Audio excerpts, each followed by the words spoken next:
Hi there, I'm Cher, and this is Diary of a Pen Nerd.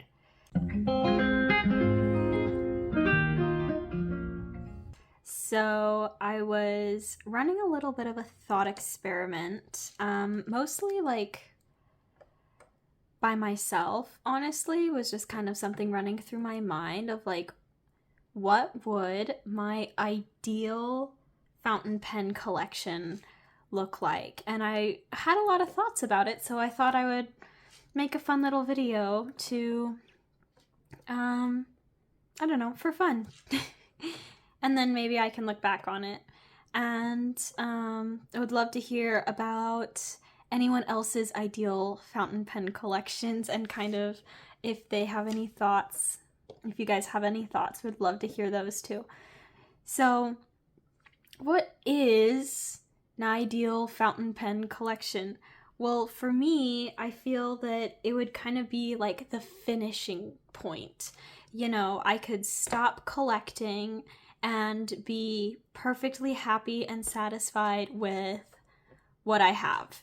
And I'll put a little caveat here and say that I really do think that if I, never bought another fountain pen, and like this was it, this is my entire fountain pen collection, aside from like a couple bits and bobs, which are mostly just, I have more Pilot Varsities and I think that's it actually.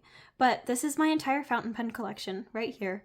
I think that if I never bought another fountain pen, I could perfectly satisfy all of my fountain pen needs, with a few caveats. I wouldn't be completely satisfied, but fountain pens are a luxury item. They're a hobby item. They're not something you need. So, but what I have right now, I feel is a pretty decent collection for me and for what I use it for. So, I'll put that in there. And I don't know, if I would ever stop collecting. In that, I think that I could reach what I could consider my ideal fountain pen collection and still buy a pen when it suited me, even if that pen is a repeat of something I already have in my collection, but in a different color or nib size or whatever. I don't know that I'll ever reach this point of like, well, I'm done. I never have to buy another one ever again. Or maybe I will. I don't know. I'm pretty young. I've got a long way to go. And so that's what I think an ideal fountain pen collection would be. And this is all very hypothetical. It's a thought experiment, and I love thought experiments. So what would it look like for me? Well, I think it would be a pretty small collection overall. I see some people with really big, really beautiful collections. Like Jane from Fountain Pens and Ink, her collection is huge and it's also gorgeous. And sorry, the camera shook. And she's got so many beautiful pens. Or Ginger Peachy Pens has got a lot of has got a huge collection, and all of her pens are gorgeous. But for me, I feel like if I had a collection that big, it would feel overwhelming to me. And I would not, I wouldn't be happy. I would be overwhelmed. And I only ink up a handful of pens at a time. Like right now, I think these are all of the pens I have inked, and I wouldn't want to ink up very many more than this at any given time. Sometimes I do, but usably for me, this is the cap, right? There's 6, 7 pens here. I would say that's my usable cap, is even if I ink up more pens than that, I'm only gonna be using 6 or 7 or 8. And I want to feel like I'm using all of my pens and all of my pens are getting love. We'll open these boxes up so you can actually see the pens that are inside of there too. I just thought of this. My beautiful Hello Kitty pens. I love these pens. They're so pretty and I think they go so beautifully together and I love them so much. Anyways, back to the thought experiment now that I'm done swooning. So in all honesty, I wouldn't want my fountain pen collection to grow very much larger than the number of pens it is right now, because I feel like right now I have a usable amount of pens.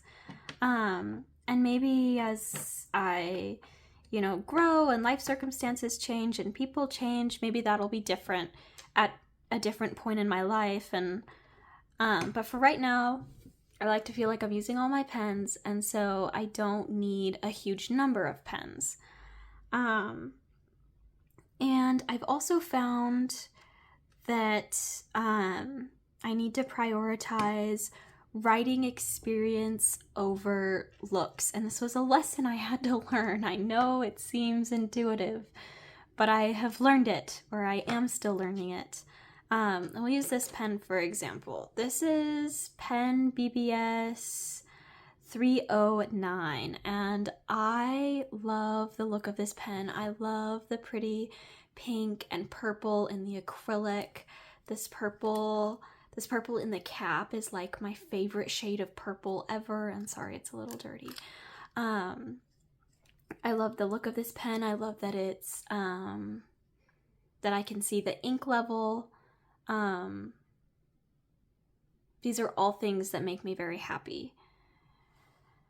But the writing experience is not very good, and I don't have the words to articulate what exactly about it is not good. And I'm sure someone more experienced than me would be able to pinpoint the problem like very easily. It just doesn't write super well for me. I mean, it's functional. It's not, completely dysfunctional. I can still write with it. I can still write quite a bit with it. It's just not as enjoyable as I want it to be. And when I'm writing with a fountain pen for enjoyment, I want it to be, the most enjoyable.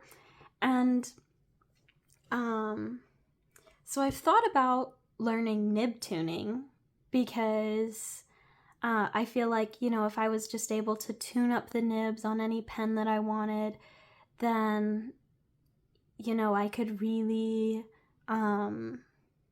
elevate my experience that way. But I feel that even if I were able to tune this nib, or even, get it professionally tuned, or even just like a new nib or whatever the case may be, that I still wouldn't like this pen all that much, because I don't know how good you can see this, but right around the very edge of the grip section, there's a little lip. And when I am writing, my fingers are on this lip and it makes it really uncomfortable. And I figured this out during December dailies because I would be using this pen to write my long journal entries, and my fingers would get sore because I'm gripping the lip of the grip section. And it got to be kind of annoying and frustrating. And then so towards the end of December dailies, I just wouldn't reach for this pen hardly at all. And it's sad because it's such a pretty pen, but if it's not enjoyable and comfortable to use and doesn't meet, my writing experience expectations, then I'm just not going to reach for it. And so actually during December dailies, one of the pens that I reached for the most was this one. It's the Jinhao Dadao 9019, and ever since I've got it, it's become like a feature of my fountain pen hobby. I love how huge it is, but aside from that, there's nothing like spectacular about the way this pen looks. It's very ordinary seeming. I like the translucentness so that I can see the ink in the converter. But other than that, like, it's very basic.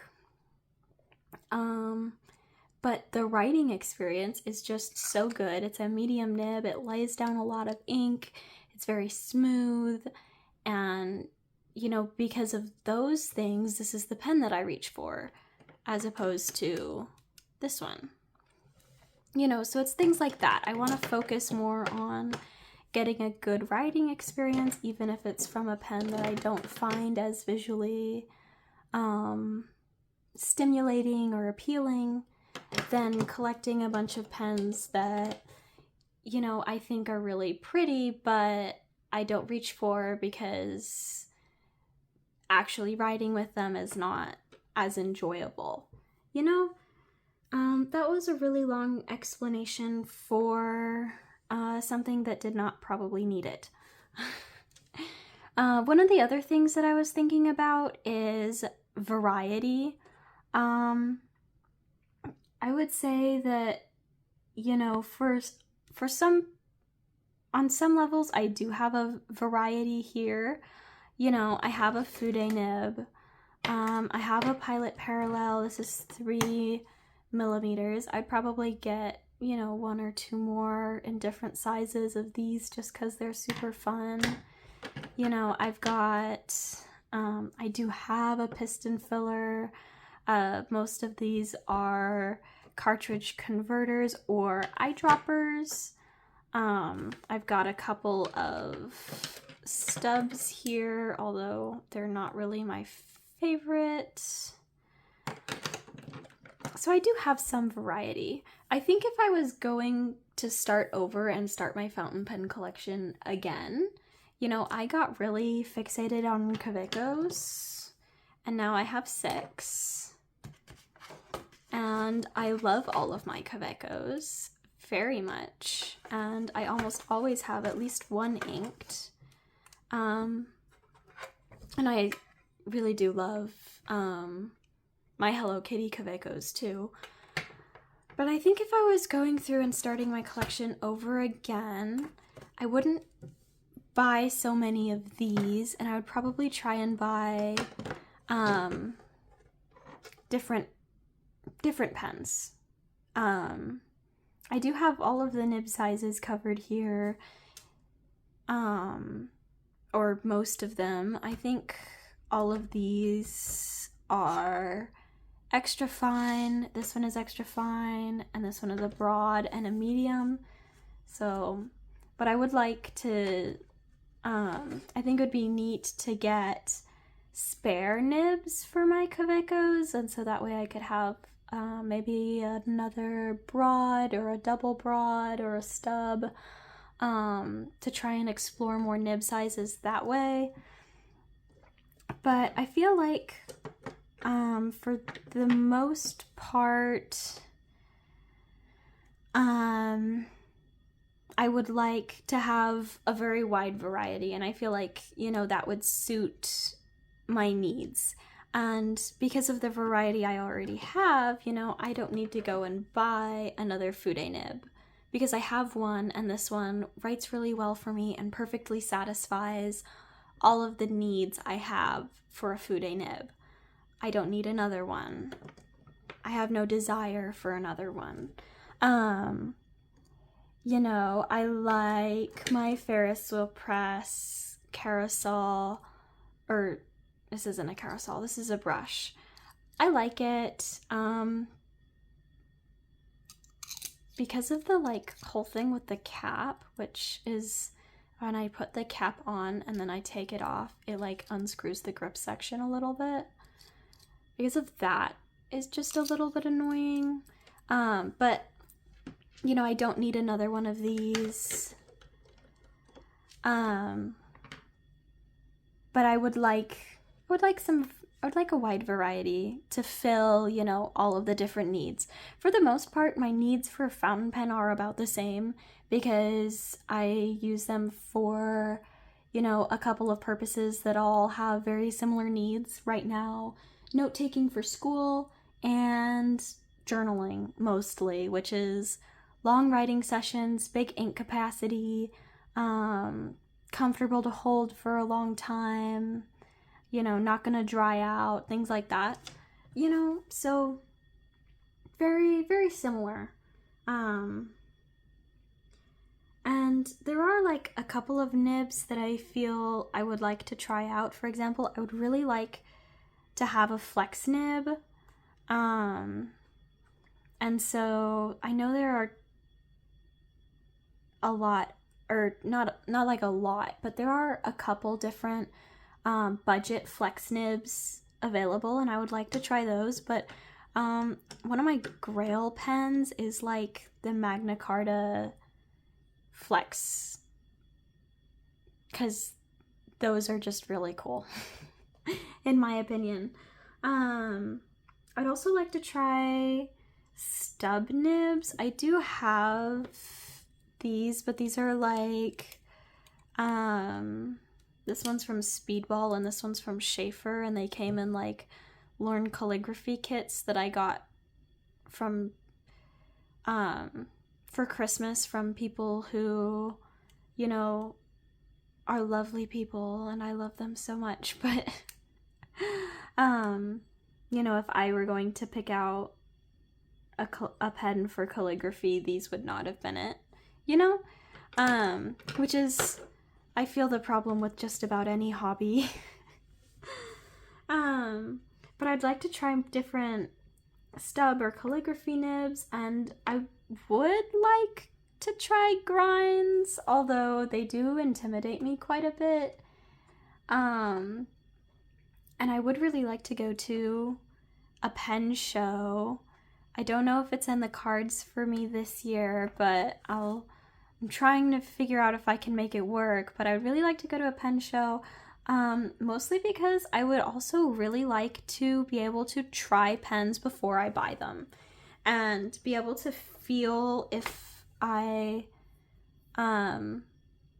like the way that they write. Like, if I'd been able to try this pen out and hold it before I bought it, I don't know, because for shorter sessions it's fine, but maybe I would have, well, now I know that I don't like the lip, and so if I find a pen and I'm able to hold it and try it out and I feel the lip, I know I'm not going to enjoy it as much.